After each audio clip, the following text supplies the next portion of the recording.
the NFL's first African-American punter. Also works on the broadcast crew for the Minnesota Vikings radio network.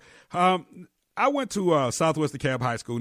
I'm not sure how familiar you are with Southwest DeKalb, but yep. But you know, when you talk about the kicking game, everybody knows about Quincy Carter and the Dallas Cowboys and all of that. But on those teams, and me and Quincy, we graduated from high school in '96.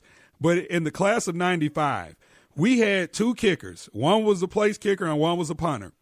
Cedric Oglesby was the place kicker. And, of course, I'm sure you're familiar with him, ended up getting a look at several teams within the NFL. Absolutely. And then Rodney Williams was a punter who he came out of Georgia Tech. Oglesby came out of South Carolina State. But Rodney Williams was a punter. He punted for the New York Giants for a couple of years. But the African-American kickers, I mean, it's such a rarity, when you talk about in the professional ranks. And now you have this kid out of Fort Valley that's the punter for Marquette King for the Raiders. Yeah. So when you sit back and you realize, like, you know what, I was the first, like I was the very first. So when you see these guys, blazing, going down the path that you blazed, how does that make you feel? Well, being at the right place at the right time, and the good Lord gave you a talent and ability, it's nothing that I took lightly. Now, let me clarify. I was not the first African-American player to kick a football in the NFL, but at that position, because there were other great athletes who were called upon to kick in a pinch, because back during that time, this was a position that was not lauded for a brother, right. Just like being a quarterback. And I had a coach at A&M, at Florida A&M. His name was Pop Kittles. Pop was my kicking coach. He was also the wide receiver coach. And Pop said, baby, you continue to do what you're doing and find a way to kick it where they ain't. I said, Pop, what are you talking about? He said, why do you kick the ball down the middle of the field? I said, well, because I got the whole field. He said, well, why don't you kick the ball away from him, kick it to the corners? That developed my skill and my talent as being, people would say that, some people say now that this coffin corner thing, but during my time of playing, it was the Coleman's corner, because that's what I did. I kicked to the corners. And it was that skill that I learned at Florida A&M that kept me in the league for 12 years. I didn't have the strongest leg like a Reggie Roby, who was another brother that came behind me out of the University of Iowa. And you talk about Rodney Williams. I remember Rodney, and I thought Rodney would have been the second coming of Ray Guy, because he had one of the strongest legs that I had ever seen in my life. Yes, he did. And tried to work with Rodney and talk with Rodney. And, if there's any brother that's coming through the National Football League, I'm on people. We're going to talk. And Marquette King, we talking about this young man, found me going into his senior year. He was at Fort Valley, and he said, Greg, I need some help. And fortunately, our season had not started. Florida A&M was playing Fort Valley State. The first game of his senior year, went down to A&M, the first college game that I've been to, and God knows when. But got a chance to see Marquette, meet with him, looked at some of the things that he was doing, and we tweaked some things. He would send me some video. And even today, we still have a great relationship. Talk to him at least a couple of times a month.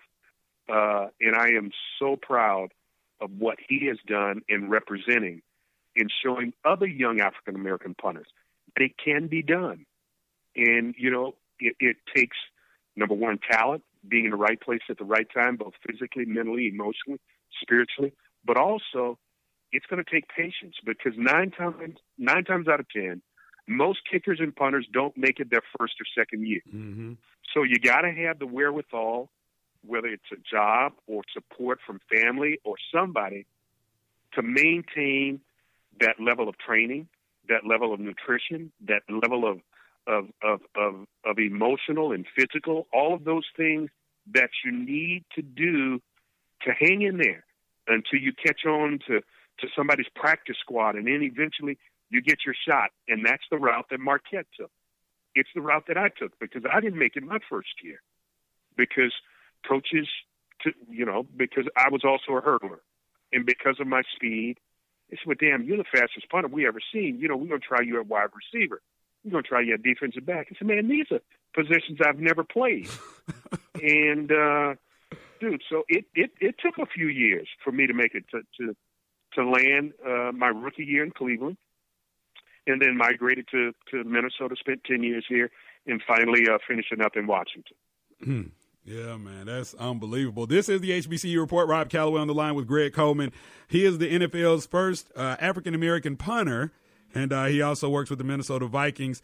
And Greg, before I let you go, I just have one last question for you. Here, in the past year, ESPN has partnered with the SWAC and the MEAC to create the Air Force Reserve Celebration Bowl, which, for the first time ever, it legitimately crowns an outright HBCU national champ. I mean, because for years, it's been based on votes and different polls, right. and there's, 7-8 different polls crowning 7-8 different national champs.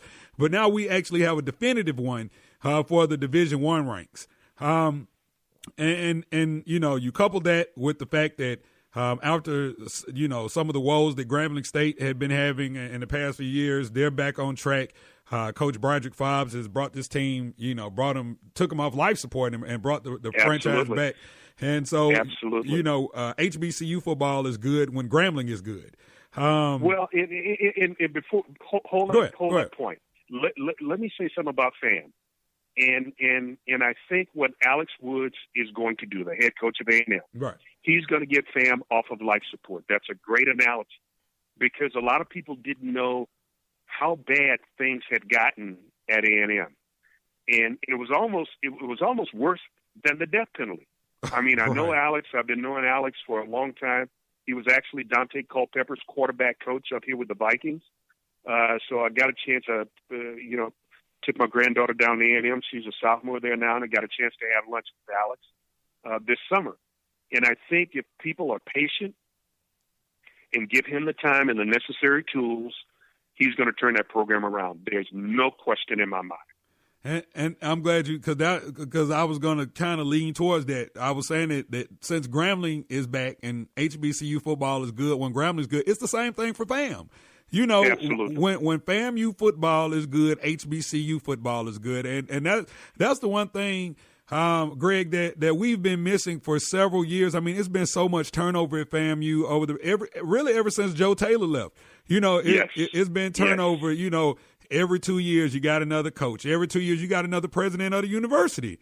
Well, and then there were so many unfortunate incidents that happened at the school and the institution that really, really affects more than the football team, affects more than the band. I mean, it affects, your student body. Right, that Robert Champion thing, that hazing death. Absolutely. Yes. It takes away from your scholarship fund because now your business partners who have supported you for years and years and years, now they're having second thoughts about supporting. So, it makes a difference. It affects more than just athletics and music. Absolutely. He is Greg Coleman. He is the NFL's first African-American punter. You can hear him on Sundays as a part of the broadcast crew for the Minnesota Vikings.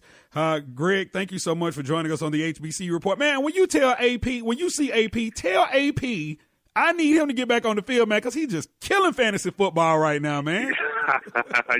I'll see him Thursday.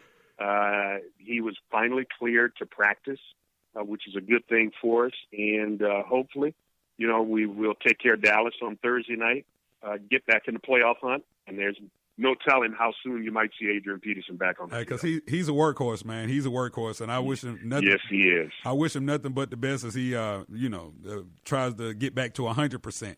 Because at 85%, this boy can put y'all on his shoulders and take y'all where y'all need to go now. And we need that. We need it. Let me tell you something. 85% of Adrian Peterson is better than 100% of a lot of other folks. Absolutely. I couldn't agree with you more. He is Greg Coleman. Greg, thank you so much. And look, I want to be able to get you back on the show, and pick your brain every now and then. So can we do that? Man, just pick up the phone and call. Absolutely. Thank you so much for joining us on the show, and we look forward to talking to you next time, okay? All right, Rob. Take care, my friend. All right, great stuff right there from Greg Coleman. Man, that's amazing.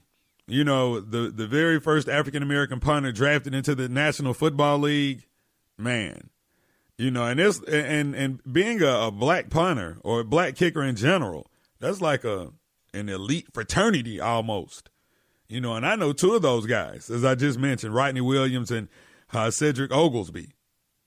Yeah, that's amazing, man. Big shouts out to Greg Coleman again for joining us on the show.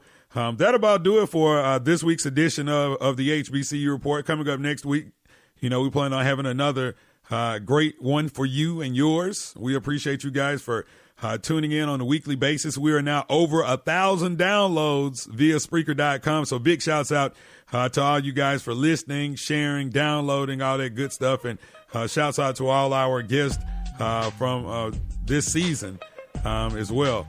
Don't forget, it goes down 3 o'clock Central, 4 o'clock on the East. The 2016 Toyota SWAC Football Championship, Alcorn State versus Grambling State. Alcorn 5-5 on the season, 5-4 in the SWAC, taking on the Grambling State Tigers, which are 9-1. Their only loss was at the hands of Arizona in a game that they could have easily won. And they are 9-0 in the SWAC after last week's win in the Bayou Classic. The winner of today's game moves on to take on Coach Jerry Mack's North Carolina Central University Eagles right here in the ATL December 17th in the 2016 Air Force Reserve Celebration Bowl. So, yeah, it's going to be a great day today for HBCU football. For all you folks out there in Houston, have fun for me, man. Have fun. And again, that'll about do it.